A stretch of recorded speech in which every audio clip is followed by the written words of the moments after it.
ঘটনা আমার কাছে যেভাবে এসেছে আমি ঠিক সেভাবেই পড়ছি। আসসালামু আলাইকুম জসু ভাই, আশা করি আপনি ভালো আছেন এবং বরাবরের মতোই আজ আরেকটি গল্প নিয়ে হাজির হয়েছি।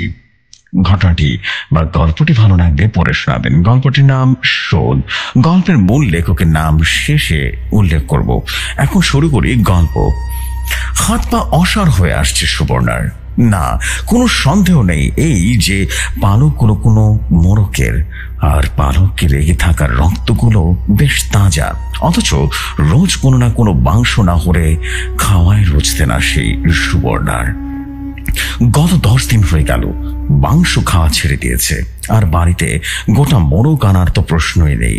বিশুর দোকান থেকে কাটা মাংসই দরকার মতো এনে দেওয়া হয়। তাহলে প্রায় সপ্তাহখানেক ধরে এই মোরগের পালক বাড়ির বিভিন্ন জায়গায় কি করে পাওয়া যাচ্ছে? শোনা যায় পোষা প্রাণীদের নাকি একটা অন্যরকম মায়া তৈরি হয় ইহলোকের সাথে। তাহলে কি ভাবতেই যেন গলা শুকিয়ে আসলো সুবর্ণার। ছেলেটার নাম সুভাষ। জন্মের কিছুকাল পরেই একটা দুর্ঘটনায় মাকে হারায় সে। বাবা ব্যবসা নিয়ে ব্যস্ত থাকতেন। শৈশবে মূলত আয়ার কাছে তার বেড়ে ওঠা। এই বছরে ইঞ্জিনিয়ারিং কলেজে ফার্স্ট ইয়ারে ভর্তি হয়েছে। অত্যন্ত ইন্ট্রোভার্ট এবং স্বল্পভাষী, আর একটু কেমন যেন সবসময় মাটির দিকে তাকিয়ে কথা বলে। কলেজের ছাত্রছাত্রীরা আড়ালে ইতিমধ্যে ওকে সাইকো বলা শুরু করেছে। এই বিষয়টা হলো এই যে একই কলেজের শুভর সিনিয়র সুবর্ণ এবং নতুন ছাত্রছাত্রীদের একটা বিশেষ খ্যাতি করার অলিখিত নিয়ম পালনের লোভ সুবর্ণা সামলাতে পারেনি। কাউকে জামা খুলিয়ে নাচিয়ে তো, কাউকে তো আবার পকেট সিগারেট ধরিয়েছে, কাউকে আবার উৎকট বেকআপ করিয়ে র্যাম্প শো করিয়েছে। এরকম ভাবে যখন শুভর সামনে এলো, সুভাষকেও একটা টাস্কি দিয়েছিল সুবর্ণারা। সুভাষ মুরগির মাংস খায় না জানার পরেও, এই টাস্ক দেওয়ার পরেও সবচেয়ে মজাদার মনে হলো সুবর্ণার কাছে সেটা হলো সুভাষকে নিজের হাতে একটা গোটা মোরগের ছাল ছাড়িয়ে রান্না করতে হবে। কিন্তু সুভাষ কিছুতেই রাজি হয় না, উল্টো সমস্তটা যেন প্রিন্সিপালকে জানিয়ে দেয়। সুবর্ণা চাইলে সেদিনে কলেজ শেষে সুভাষকে পিটিয়ে ছাত করে দিতে পারত, কিন্তু না, সুবর্ণা হাতে মারায় বিশ্বাস রাখে না। কয়েকদিন ধরে সুভাষের পেছনে নজর রেখে মোটামুটি অনেকে তথ্যই জানতে পারল সুবর্ণা। তার মধ্যে সবচেয়ে গুরুত্বপূর্ণ যে তথ্যটা মনে হলো সেটা হলো এই যে শুভর একটা পোষার মোরগ আছে এবং প্রতিদিন ভোরে সুভাষ যখন ওর বাড়ির ছাদে উঠে জগিং করে, ওই নোধর মোরগটা ছাদের এক কোনায় দাঁড়িয়ে থাকে, আর প্রতিদিন বিকেলে মোরগটাকে সাইকেলের সামনে ঝুড়িতে চাপিয়ে সুভাষ পাড়া ছুটতে বের হয়। এবং মোরগটার প্রতি সুভাষের প্রেমের বহর দেখে অব্দি রীতিমতো সুবর্ণার কাছে বিষয়টা অষ্টম আশ্চর্যের মতো মনে হয়েছিল। অত্যন্ত হাস্যকর টপিক হয়ে উঠেছিল। আর সুবর্ণা ঠিক করে ফেলেছিল যে সুভাষের প্রতি শোধটা বা প্রতিশোধটা ঠিক কিভাবে সে নেবে। চুপচাপ স্বল্পভাষী সুভাষের কোনো দিনই খুব বেশি বন্ধু বান্ধব ছিল না, তবে একটা ছোট বোন ছিল তার, আপন কাকার মেয়ে। সুবর্ণার কাকা প্রায় 10 বছর পর দেশে ফিরেছেন। দেশে ফিরলেন একেবারে বউ এবং 2 বছরের কন্যাকে নিয়ে। সুভাষের মা ততদিনে মারা গেছেন। ঠাকুরদা ঠাকুরমাকে তো চোখেই দেখেননি সুভাষ। আর এই কাকা, সুভাষের জন্মের সময় নাকি এই কাকা কদিন ছুটি নিয়ে দেশে এসেছিলেন, তারপর আবারও ফিরে যান পর্তুগালে। আর তারপর যখন পাকাপাকি ভাবে ফিরলেন, সাথে সুন্দরী বউ আর 2 বছরের মেয়ে। সুভাষের বাবা কোনোদিনে সংসারের ব্যাপারে নাক গলাননি, তবে ভাইয়ের বউ বাঙালি হলেও মুসলিম এটা জেনে প্রথম একটু রুক্ষ ব্যবহার করতেন, কিন্তু ক্রমশ সবকিছুই স্বাভাবিক হয়ে গেল। আর হলো মূলত কাকার ফুলের মতো কিংবা তার চেয়ে বেশি সুন্দর মেয়েটির জন্য। মেয়েটির নাম ছিল তুলি। ভারী মিষ্টি একটা মেয়ে। ঠিক 4 বছর আগের কথা। তুলির 5 বছরের জন্মদিন ছিল সেটা। সুভাষ তখন 10ম শ্রেণীর ছাত্র এবং বোনের জন্মদিনের সব বাজার নিজে হাতে করবে বলে জেদ ধরেছে। আদরের বোনটিও দাদার হাতে এক গোয়ের মতো দাঁড়িয়ে আছে, সেও বাজারে যাবে। অবশেষে এই অবাধ্য ভাই বোনের উপরেই বাজারের ভার আরোপণ করতে বাধ্য হলেন সুভাষের কাকু কাকিমা এবং সুভাষের বাবা। কোনোদিনই কোনোটার মধ্যে থাকতেন না। যেদিনই ছিলেন না কেন, সুভাষ আর তুলির সাথে গেল বাড়ির কেয়ারটেকার শুভ এবং বাজারের ব্যাগ বহন করার ব্যাপারে রোগাটে সুভাষ ভরসা করার মতো কোনো কারণ খুঁজে পাননি ওর কাকু। অতএব শম্ভুর সাথে থাকলো। কাকিমার দেওয়া লিস্ট মিলিয়ে সবজির বাজার শেষ করে সুভাষ তুলির হাত ধরে বাংশের বাজারের দিকে গেল। ছোট্ট তুলির এটাই প্রথম বাজারে আসা। মুরগির ঝুড়িতে জ্যান্ত মুরগি দেখে ঝুলির কৌতূহলে যেন শেষ নেই। শেষে যেই না দোকানি একটা ধবধবে সাদা নাদুস নদুস মোরগ বের করে টান দিয়ে গলাটা ধরে বটির কাছে নিয়ে নিলেন, অমনি তার স্বরে চিৎকার করে উঠল তুলি, মেরো না, ওকে মেরো না। ছোট্ট তুলি ততক্ষণে কান্নাকাটি শুরু করে দিয়েছে। দোকানি যেন হতভম্ব হয়ে গেল। ওদিকে মোরগটাও ডানা ছাপটাছাপটি করে চলেছে। সে এক অদ্ভুত কাণ্ড। বেশ কিছুক্ষণ এইভাবে চলার পর তুলি ঘোষণা করলো যে সে মাংস খাবে না এবং এই মোরগটাকে সে বাড়িতে নিয়ে পুষবে। আদরের বোন যখন দাদার কাছে আবদার করে, তাও আবার জন্মদিনের দিন, সে আবদার রাখে না কেমনে? পাষাণ দাদা পৃথিবীতে খুব কমই আছে। অতএব সেদিন বাজারের সাথে একটা জ্যান্ত ধবধবে সাদা মোরগ এলো সুভাষদের বাড়িতে। তুলি তার এই নতুন পোষা মোরগটার নাম দিল টুকটুক। দিন গেল আর খুব কম সময়ের মধ্যে টুকুস তুলির খুব ন্যাওটা হয়ে পড়লো। তুলিও খুব ব্যস্ত হয়ে পড়লো সে টুকুসকে নিয়ে এবং টুকুসের পায়ে নুপুর পরাচ্ছে, টুকুসকে স্নান করাচ্ছে, হেয়ার ড্রেসার দিয়ে পালক শুকাচ্ছে, টুকুসের গল্প পর্যন্ত শোনাচ্ছে। মোট কটা সুভাষের সাথে খলা করার সময় অনেকটা টুকুস দখল করে ফেলেছে। তাই নিয়ে সুভাষ কিছুটা ক্ষুণ্ণ বটে। তবে কাকিমা বলতেন, ভালো হয়েছে বাবানের, এবার মাধ্যমিক তুলির সাথে খেলা না করে বই নিয়ে বসো। কিন্তু শুভ সুযোগ পেলেই তুলিকে মুরগির মালিক বলে রাগিয়ে দিত, কিংবা খাবারের টেবিলে তুলিকে দেখিয়ে দিয়ে একটা মুরগির ঠ্যাং চাবাতে চাবাতে বলতো, টুকুসের ঠ্যাং নিশ্চয়ই সুস্বাদু হবে। আর সাথে সাথে তুলি চিৎকার করে কান্নাকাটি করতো। সত্যি বলতে একটা সময় টুকুসকে দেখলেই এক হিংসা কাজ করতো সুভাষের। টুকুসটাও মহাবাজি। ইচ্ছা করে কিনা জানা নেই, সুযোগ পেলে সুভাষের জুতোটা পাটি করে রাখতো সে। এদিকে টুকুসকেও কিছু বলতে পারবে না। পায়ের চকমকে পাথরে বসানো নুপুরটাও যেন টুংটাং করে আওয়াজ করতে করতে বুকের পালক ফুলিয়ে সকর্পে এঘর ওঘর ঘুরছে সে। এমনকি ভোর 4টে থেকে 4:30 বাজতে না বাজতে ঠিক সুভাষের ঘরের জানালার সামনে চিৎকার করে কুকু করে কাঁদতে শুরু করলো টুকুস। অথচ প্রথম এই কাজটা টুকুস বাড়ির ছাদে বসে করত। সুভাষের ধারণা এই টুকুস হিংসাত্মক হয়ে গেছে। এভাবেই দিন চলছিল বেশ। টুকুস আর সুভাষ পরস্পরের মধ্যে মোটামুটি ভদ্র সহাবস্থানের মধ্যে এগোচ্ছে। সত্যি বলতে সুভাষের একটা স্নেহ ভাব উঠেছে এই মুরগিটার প্রতি। মানে মোরগ যে পোষ মানতে পারে, মানুষকে ভালোবাসতে পারে, এটা যেন তার একেবারে অদ্ভুত ছিল। আজকাল তো সুভাষ মুরগির মাংস খেতেও চায় না তেমন একটা। এমন সময় ঘটলো একটা ঘটনা। চারদিকে তখন ডেঙ্গুর প্রকোপ। তুলির খুব জ্বর এলো। নার্সিং হোমে ভর্তি হলো তুলি।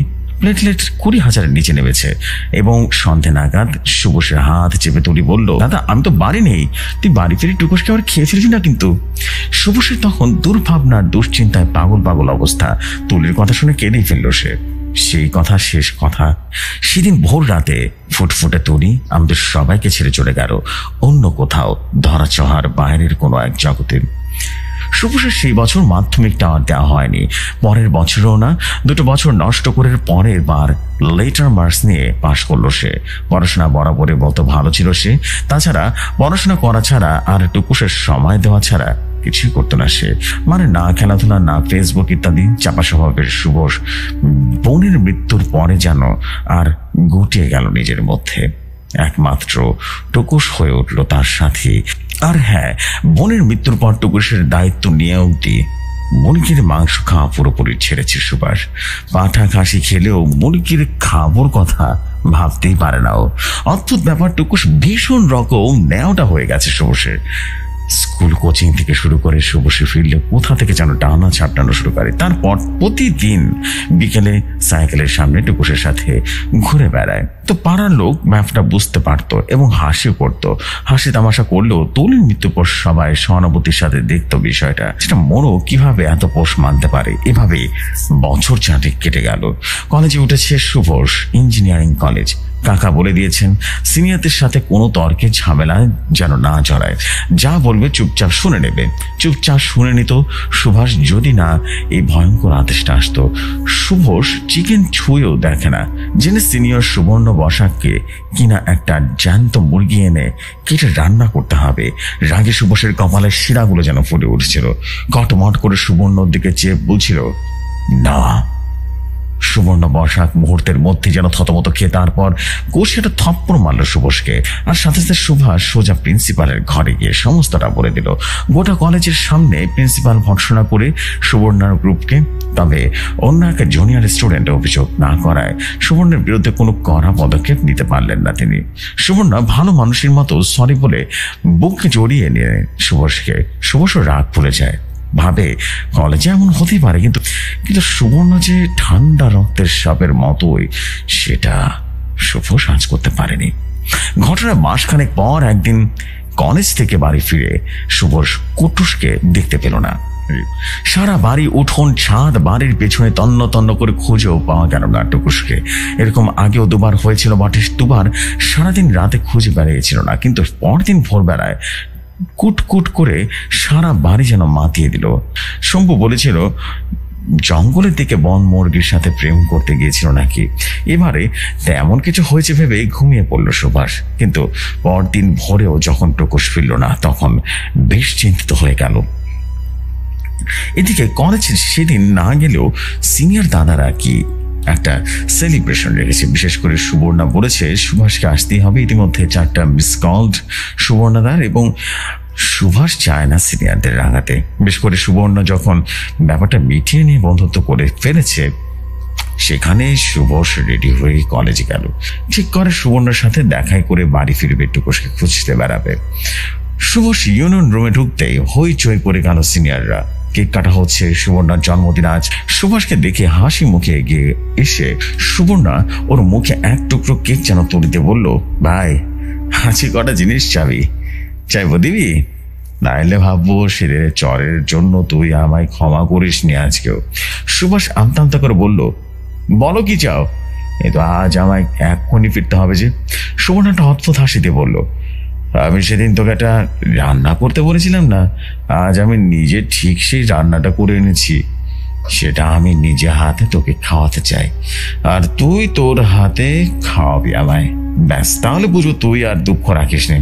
সুভাষ আতঙ্কিত হয়ে বলল, আমি কিন্তু চিকেন খাই না সুবর্ণদা। সুবর্ণা ইশারায় ততক্ষণে ইঞ্জিনিয়ার রুমের দরজার ছিটকিনি দিয়েছে সুবর্ণার বন্ধুরা। বন্ধ দরজার আগে দাঁড়িয়ে আছে তারা। সুবর্ণার মুখে একটা পৈশাচিক হাসি ফুটে উঠল, বলল, আমার কথা না শুনলে তোর বাড়ি ফেরা বেকার হবে রে সুভাষ। তুই যাকে খুঁজছিস না তার খোঁজ আমি জানি। বলি পকেট থেকে একটা ছোট্ট নুপুর বের করলো সুবর্ণা। চমকে উঠল সুভাষ, এটা তো তুলি পড়িয়েছিল টুকুসকে।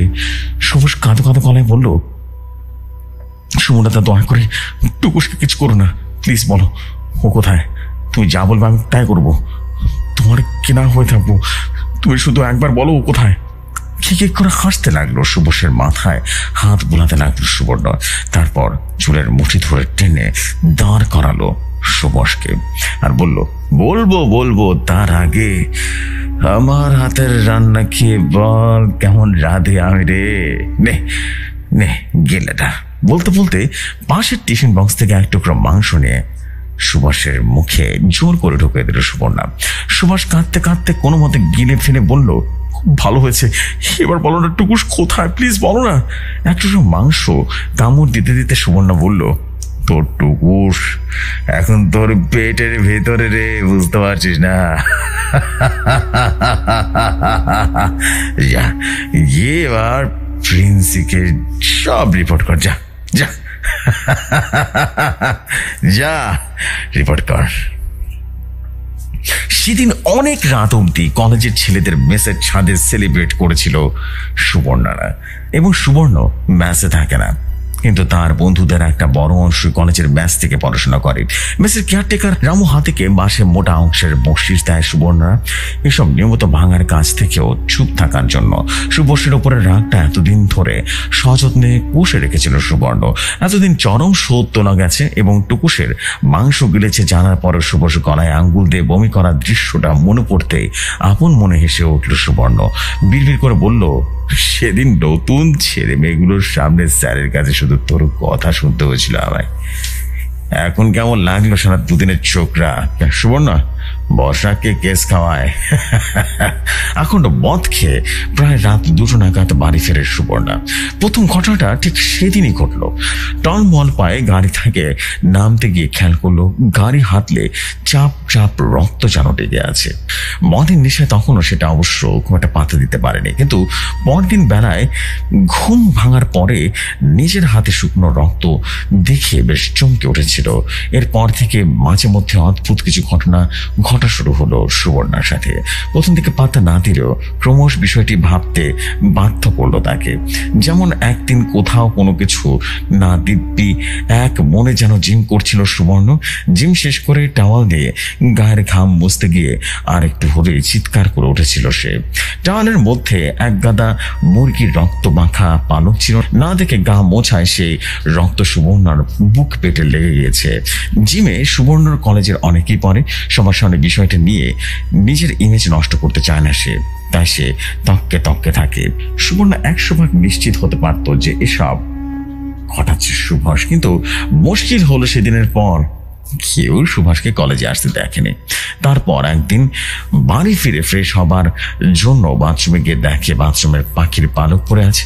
কাঁপা কাঁপা হাতে তুলে নিয়ে, হ্যাঁ মুরগির পালক এটা বটে। আর আজ তো বাড়াবাড়ি কাণ্ড। প্রায় রাত 9টা বাজে। সুবর্ণ ড্রয়িং রুম ব্যালকনিতে গিয়ে রোজকার মতো করে পরপর 2টা সিগারেট শেষ করে বেডরুমের দিকে পা বাড়ালো। আর ঠিক সেই সময় কারেন্টটা অফ হয়ে গেল। আর আজ গোটা বাড়িতে সে একা। সুবর্ণার বাবা মা সকালবেলা বেরিয়ে গেছেন এক কলিগের ছেলের বিয়ের বরযাত্রী হিসেবে। মেয়ের বাড়ি ত্রিপুরা, ফলে আজ আর ফেরা হবে না তাদের। আগামীকাল ফ্লাইট ধরে সন্ধ্যায় ফেরা। এবং সুবর্ণা এমনিতেই খুব বেশি ডাকাবুকো টাইপের ছেলে, উচ্ছৃঙ্খল, বেলগাম এবং উদ্ধত, কিন্তু খুব কাছের লোকরা জানে অন্ধকারে তার বোয়ার পাড়া ঠান্ডা হয়ে যায়। কারেন্টটা চলে যেতেই চমকে উঠল সুবর্ণ। এই সময় তো কারেন্ট যায় না কোনোদিন। আরো ঘাবড়ে গেল। আবিষ্কার করলো রাস্তার লাইটের পোস্টের আলোটা দিব্যি আলো জ্বলছে। গলা বাড়িয়ে বুঝলো পাশের বাড়িতে আলো জ্বলছে, মানে গোটা এলাকায় শুধু তাদের বাড়িতে কারেন্ট অফ। ফিউজ উড়লো নাকি বিড়বিড় করে বলছে সুবর্ণ। তাই হবে, কিন্তু এই অন্ধকার সিঁড়ি বেয়ে নেমে বাগানের মিটার ঘর অব্দি যাবার কথা ভাবতেই ঢোক কিনল সুবর্ণ। না থাক, দরকার নেই, তার চেয়ে ইলেকট্রিক অফিসে ফোন করলেই সেটা বুদ্ধিমানের মতো কাজ হবে। হাতে লাইটার আগুন জেলে ড্রয়িং রুমের দিকে এগোতেই থাকে সুবর্ণ। ফোনটা চার্জে বসানো ছিল। হাতের ছোট লাইটের আগুনটা যেন আরো খাড়ো হয়ে তুলেছে অন্ধকারটাকে। হালকা হাওয়া আসছে ব্যালকনির দিক থেকে। লাইটের আগুনটা কেঁপে কেঁপে উঠছে, যেন অন্ধকারের সম্রাট তার কালো কালো হাত দিয়ে আগুনটাকে যেন টিপে ফেলেছে। তখনই বাচ্চা মেয়ের কান্নার আওয়াজ আসলো। আমতামতা পড়ার শব্দ শুনে কিছুটা স্বস্তি বোধ করলো সুবর্ণ।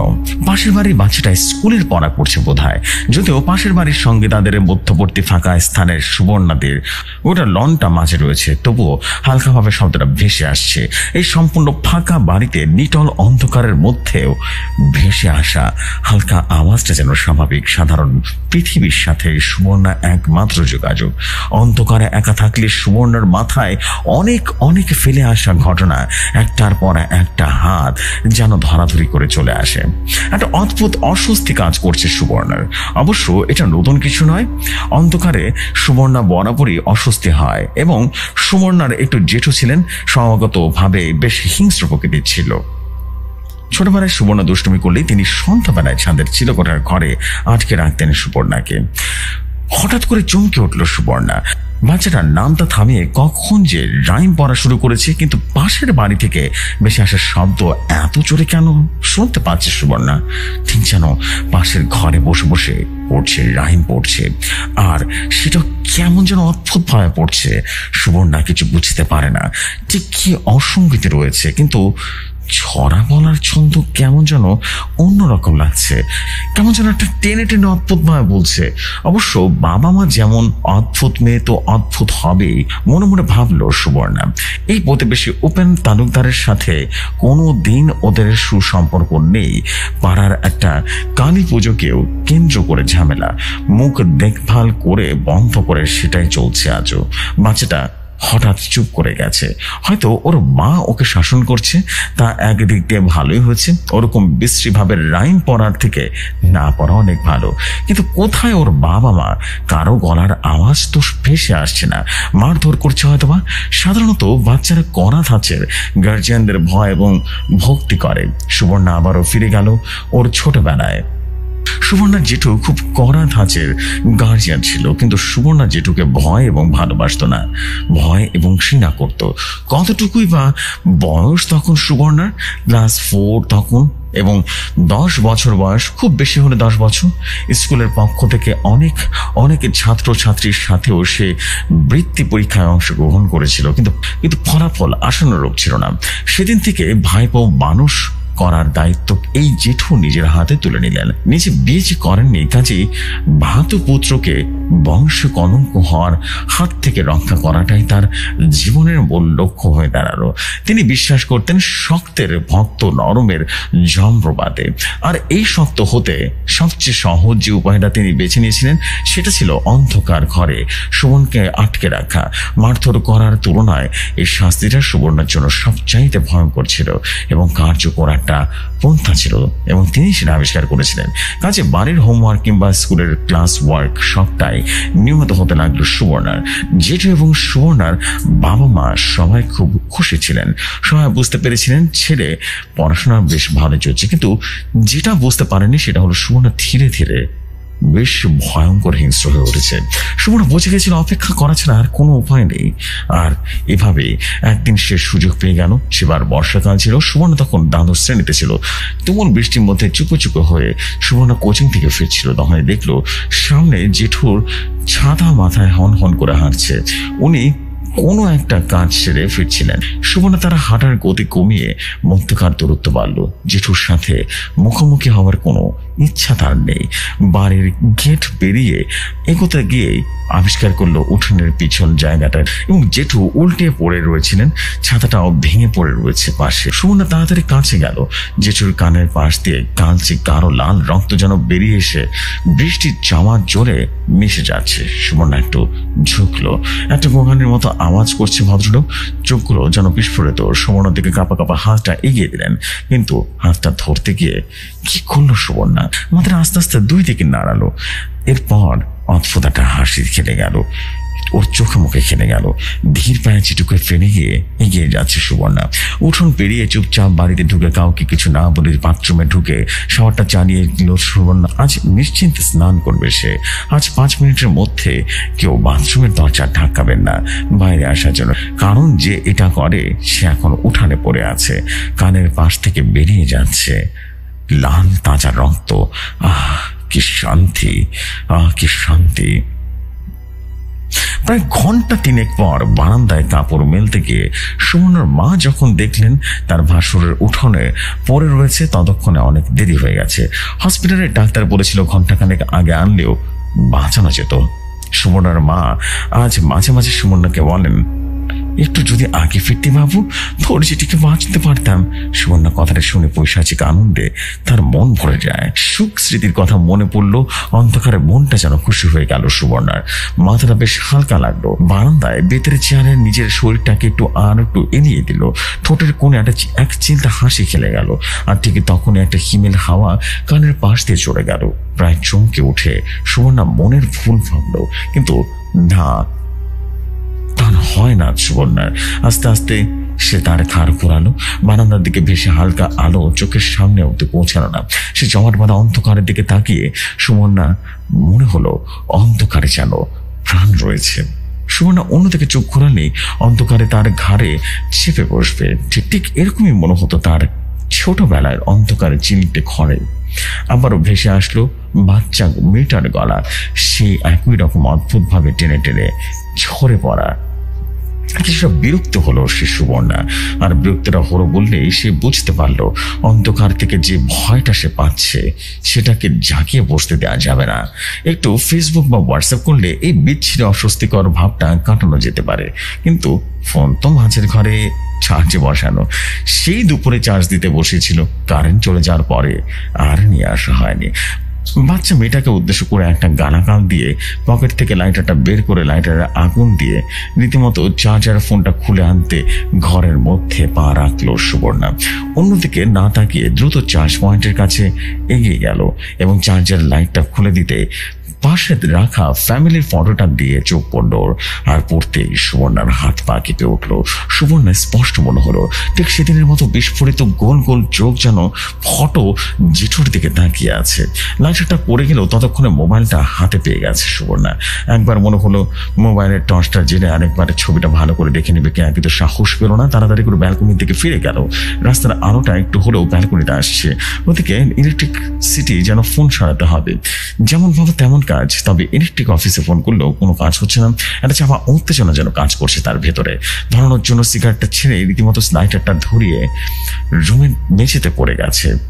ধুর ব্যাটা, সময়টা খারাপ যাচ্ছে বলে সিগারেটটা ভেঙে মুচড়ে ছড়ে ফেলতে মনে হলো ওপাশে কার্নিশে কিছুটা ছায়া যেন ছড়ে গেল।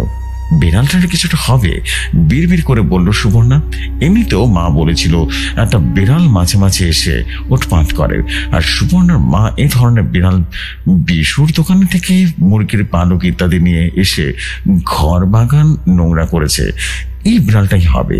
আবারও বিড়বিড় করলো সুবর্ণা, কিন্তু তারপরে মনে হলো বিড়াল হলো ঠিক আছে, কিন্তু বিড়ালও হতে পারে, মানে ইঁদুর হতে পারে, কিন্তু ওরা কি কার্নিশে চড়তে পারে? বিড়াল নয় কার্নিশে চড়তে পারে, কিন্তু ইঁদুর কোথা থেকে আসবে?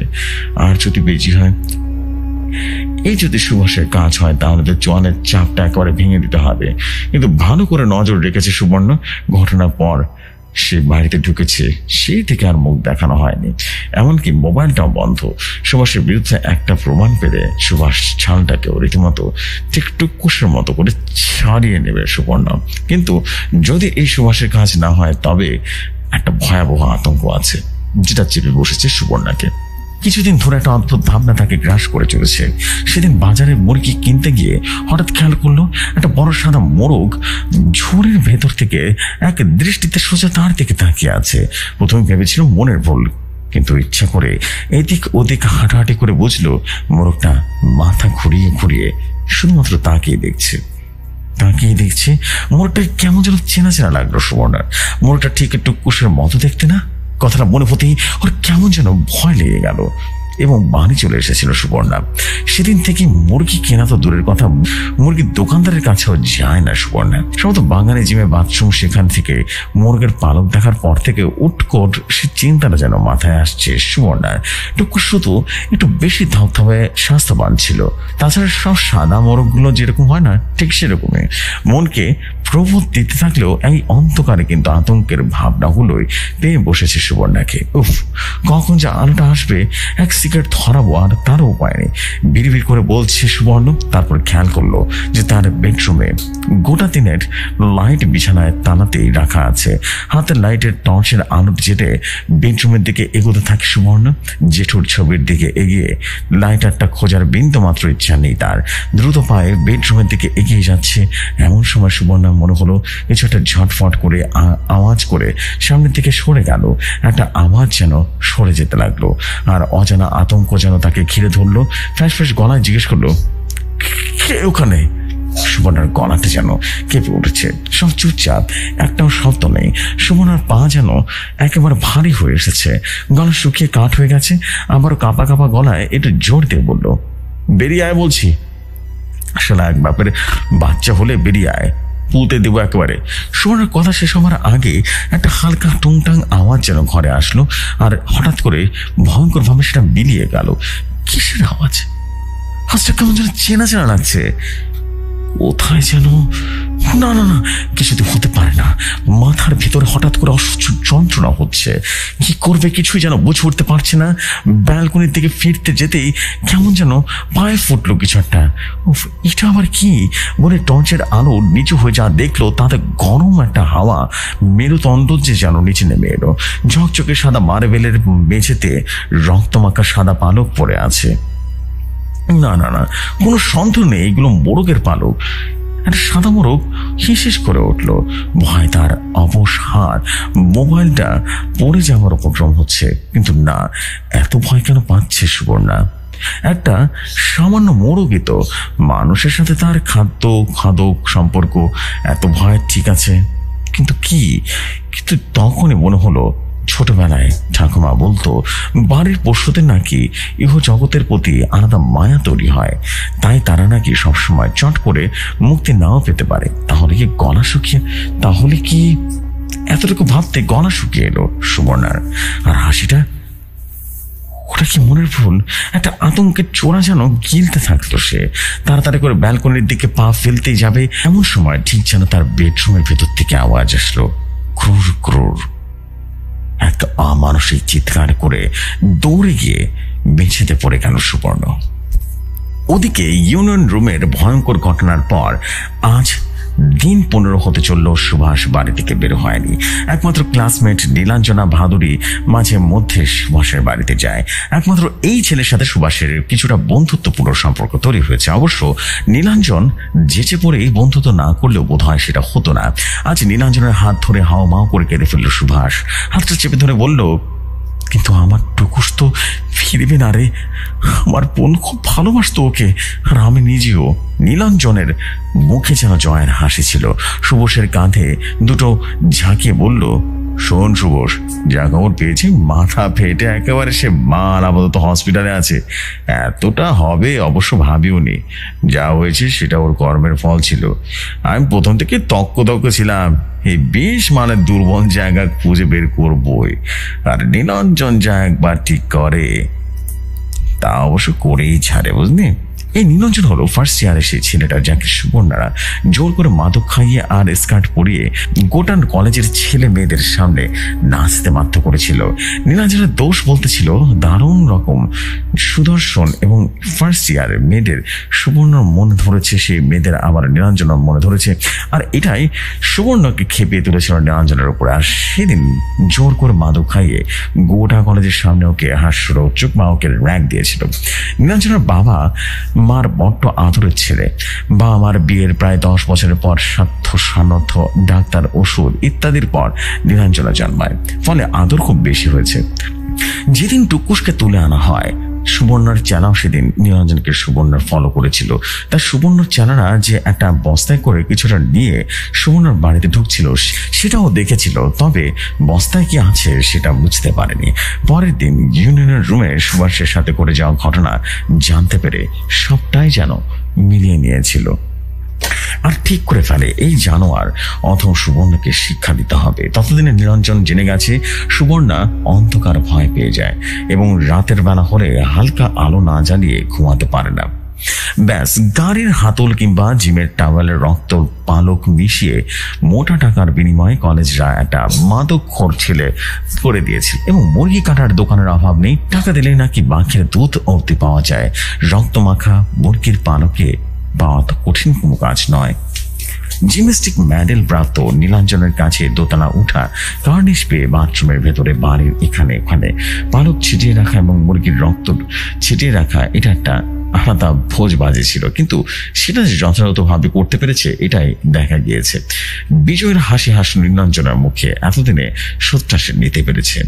জোরের সাথে কতগুলো কথা বলল নীলাঞ্জন, এবং সুবোষের বুকের ভেতর থেকে একটা গভীর শ্বাস যেন বেরিয়ে এলো।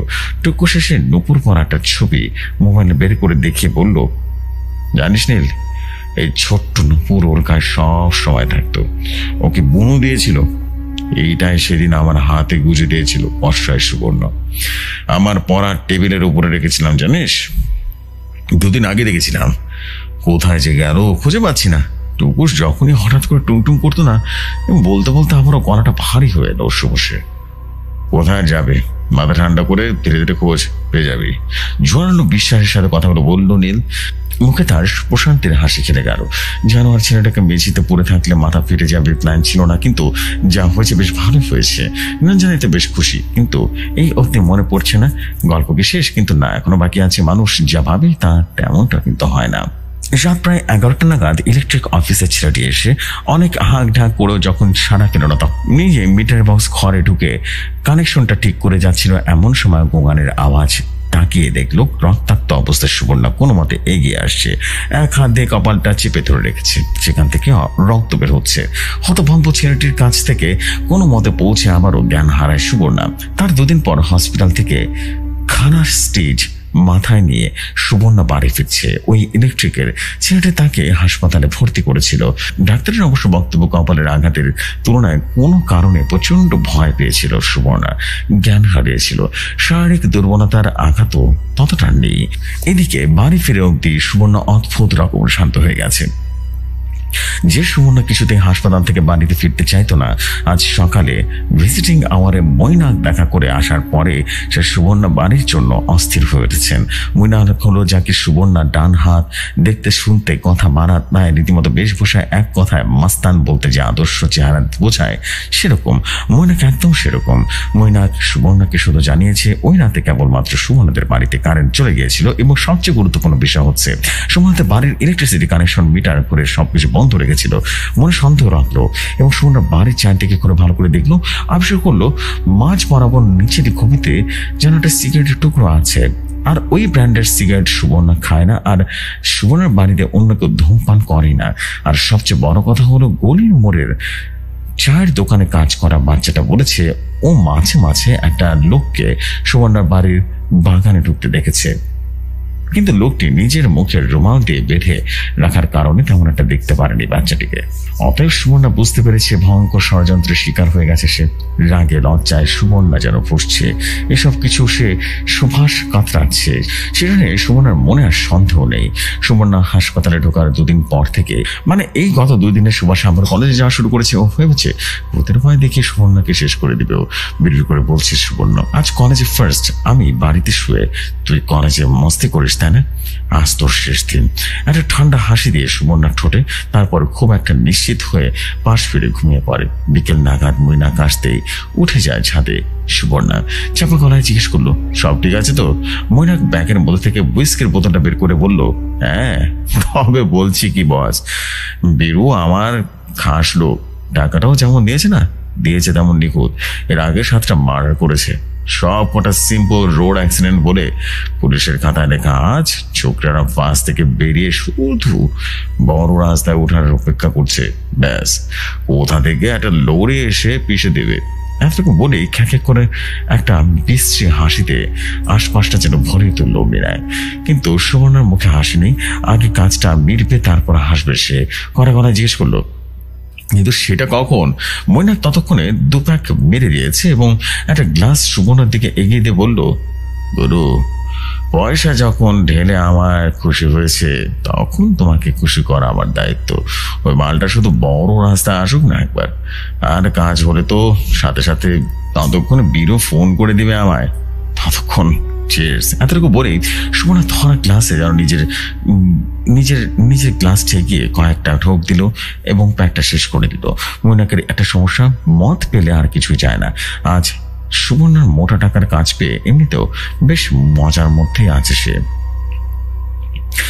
কখন যে খবরটা পাবে সুবসের বডিটা রাস্তার পিচ ঢালার মধ্যে পিষে আছে, এই অপেক্ষা তারা সহ্য হচ্ছে না।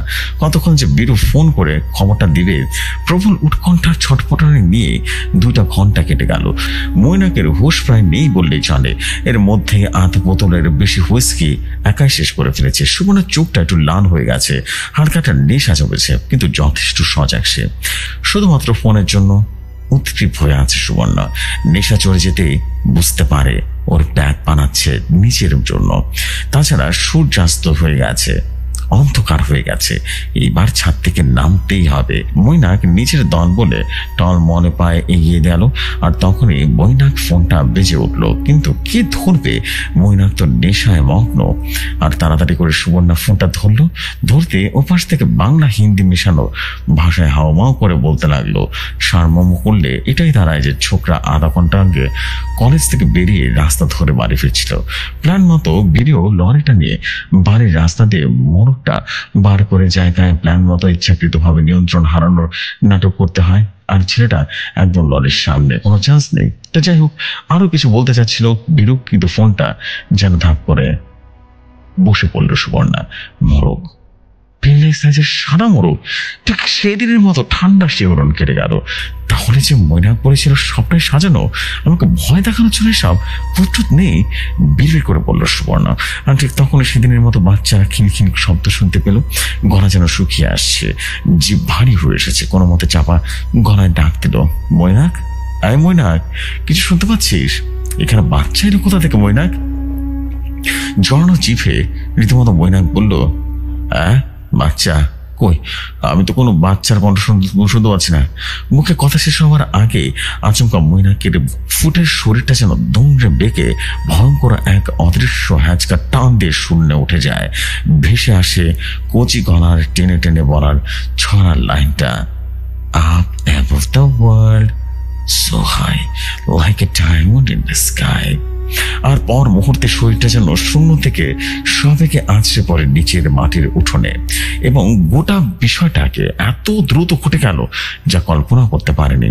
আর সুবর্ণা ঘটনার আকস্মিকতায় ওখানে হতবিহল হয়ে রক্ত চক্ষু হয়ে পড়ে আছে। কোন রকমের দেয়াল ধরে টলতে টলতে উঠে দাঁড়িয়ে ধপ করে বসে পড়ল। আর তার পাগুলো যেন তার ওজন বইবার ক্ষমতা রাখে না।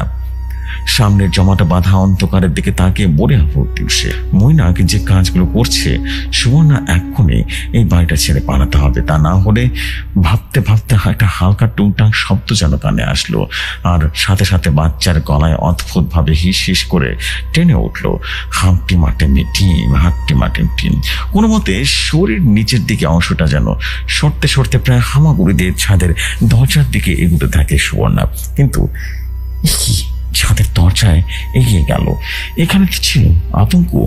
আতঙ্কে যেন সুবর্ণা চিৎকার করতে চাইল, কিন্তু গলাতে একটু স্বর বের হলো না। উল্টো একটা দম বন্ধ করা প্রবল কাশি শুরু হলো। কাশতে কাশতে সুবর্ণা টের পেল মুখের মধ্যে কিছু একটা উঠে আসছে। দম বন্ধ হয়ে আসছে সুবর্ণার। মুখের মধ্যে আঙ্গুল ঢুকিয়ে টান মারতেই কফের সাথে রীতিমতো উঠে এলো এক দলা মোরগের পালক। এবার একটা তীব্র আর্তনাদে বেরিয়ে এলো সুবর্ণার গলা ছিঁড়ে। সুবর্ণার সামনে এক পা করে এগিয়ে আসছে একটা বিরাট বড় ধবধবে সাদা রঙের মোরগ। ওর বাঁ পায়ে বাঁধা নুপুর টুং টুং শব্দ হচ্ছে। আশেপাশে বাতাসে মিশে যাচ্ছে অপার্থিব শব্দটা। মোরগটার চোখগুলো যেন এক নিদারুণ প্রতিহিংসাতায় যেন আগুনে হিংস্র হয়ে যাচ্ছে। মোরগটা ক্রমশ এক পা করে এগিয়ে আসছে। সুবর্ণা আবছা আবছা শুনতে পাচ্ছে ওর মা এর গলা, যেন বহুদূর থেকে এক অন্য জগতের ওপার থেকে উদ্গ্রীব হয়ে ডেকে চলেছে, বাবু দরজা দিয়ে রেখেছিস কেন? বাবু, বাড়ির পেছনে কি একটা ভারী জিনিস পড়ার আওয়াজ হলো, দেখতো, খোল দরজাটা। ময়নাক, ময়নাক, কি করছিস তোরা? দরজাটা খোল। কিন্তু কোথায় দরজা? তিনতলার একটা ছাদ যেন গোটা পৃথিবীর ইহলোকের বাইরে চলে গেছে। এবার আবারও খিলখিলানের হাসি শোনা যাচ্ছে খুব খুব কাছ থেকে, যেন কোনো বাচ্চা কিছুতে ভীষণ রকম আমোদে আড়াল থেকে হেসে চলেছে। সে হাসি সুবর্ণা সারা শরীরকে রীতিমতো কাঁপিয়ে দিচ্ছে। সুবর্ণার স্থির দৃষ্টি সামনের দিকে। একটা সাদা মোরগ বাঁকা নখ দিয়ে এক পা করে এগিয়ে আসছে সুবর্ণার দিকে। যে কোনো মুহূর্তে ঝাঁপিয়ে পড়বে সুবর্ণার উপরে। আর তারপর কি হবে তা ভাবার ক্ষমতা নেই সুবর্ণার। পালাতে হবে, এক্ষুনি পালাতে হবে। শরীরের সমস্ত ক্ষমতা এক করে দাঁড়ালো সুবর্ণা। দৌড় দৌড়! সুবর্ণা দৌড়াচ্ছে। পেছনে শুনছে ডানারে ছটফট শব্দ। নিশ্চয়ই মোরগটা তেড়ে আসছে, ঝাঁপিয়ে পড়বে ও বলে। আরো জোরে জোরে দৌড়ালো সুবর্ণা। এই দৌড় বুঝে শেষ হবার নয়। তিনতলার ন্যাড়া ছাদ থেকে সুবর্ণার শরীরটা উঠোনে পড়তেই বেশি করে সময় নেয়নি। ময়নাকের রক্তাক্ত স্থির শরীরে কিছুটা দূরে আছড়ে পড়ল সে। বহু বছর আগে সুবর্ণার জেঠুকে মরে পড়তে থাকতে দেখা গিয়েছিল। যেভাবে সুবর্ণার লাশটা উঠোনে ঠিক সেখানেই পড়ে রইল। বিস্ফোরিত খোলা চোখ, কানের পাশ দিয়ে যেন রক্ত গড়িয়ে গড়িয়ে পড়ছে। সেই সময় যদি কেউ বাড়ির ছাদে তাকাতে না, তাহলে দেখতে পেত 5 বছরের ফুলের মতো তারও সুন্দর ছোট্ট একটা বাচ্চা মেয়ে, আবছা ধোয়াটে অপূব, চোরগুলো যেন খোলা এবং মুখ বাড়িয়ে আছে। তার কোলে রয়েছে একটা ধপধপে সুন্দর একটা মোরগ। কান পাতলে শোনা যেত অদ্ভুত হিস হিসে গলায় টেনে টেনে বাচ্চাটি বলছে, হামটি ডামটি sat on wall, Humpty Dumpty had a great এই হলো ঘটনা। ঘটনাটি ভালো লাগলে পড়ে শোনাতে পারেন জেফরি ভাই।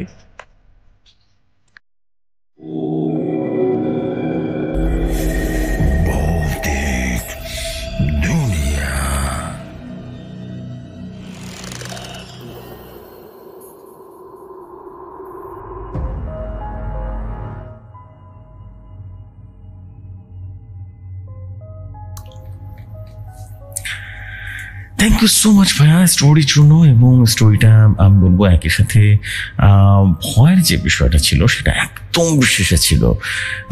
একদম শেষের দিকে একটা ভয়ের একটা আলাদা আবরণ ছিল, ম্যাক্সিমাম পুরো স্টোরির ভিতরে ছিল যেটা, সেটা হচ্ছে সাসপেন্স অ্যান্ড ইন্টারেস্টিং ব্যাপার স্যাপার ছিল প্রথম থেকেই।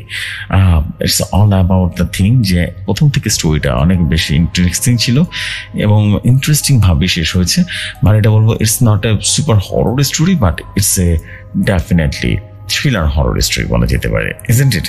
এক্স্যাক্টলি তাই। এবং আমি বলবো যে আপনারা যারা যারা শুনেছেন স্টোরি তারা ডেফিনেটলি কমেন্ট করে জানাবেন। আপনাদের প্রতিটা কমেন্ট আমি যেটাকে বলি যে প্রতিটা কমেন্টকে আমি গ্রহণ করতে চাই এবং প্রতিটা কমেন্ট আমি আপনাদের কাছ থেকে দারুণ সব কমেন্ট আমি চাই। So this the fact. আমি দেরি করবো না, আমি আজকে আমাদের এখানে বিদায় নেবো। ইনশাআল্লাহ আপনাদের সাথে আবারও কথা হবে আগামীকাল নতুন এক এপিসোডে।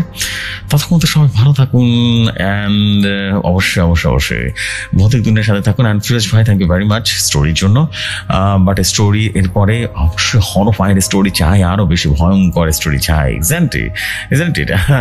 So this the fact. ভালো একটা স্টোরি ছিল, overall it's a very very good story এবং আশা করছি সবার কাছে বেশ ভালো লাগবে। So it's a horror thriller story, যে সত্য কথা বলে আবারও বলছি, it's a horror thriller story, it's not definite horror story. Okay, so this the fact. আমি দেরি করবো না, আমি এখনকার মধ্যে এখানে বিদায় নিচ্ছি। ইনশাআল্লাহ আপনাদের সাথে আগামীকাল আরও একটা নতুন স্টোরি নিয়ে ফিরে আসবো। ততক্ষণ আমাদের সাথে ভালো থাকুন, সুস্থ থাকুন অ্যান্ড মোস্ট ইম্পর্টেন্টলি ভৌতিকতার সাথে থাকুন এবং ভৌতিক দুনিয়ার সাথে থাকুন। আসসালামু আলাইকুম, শুভরাত্রি সবাইকে।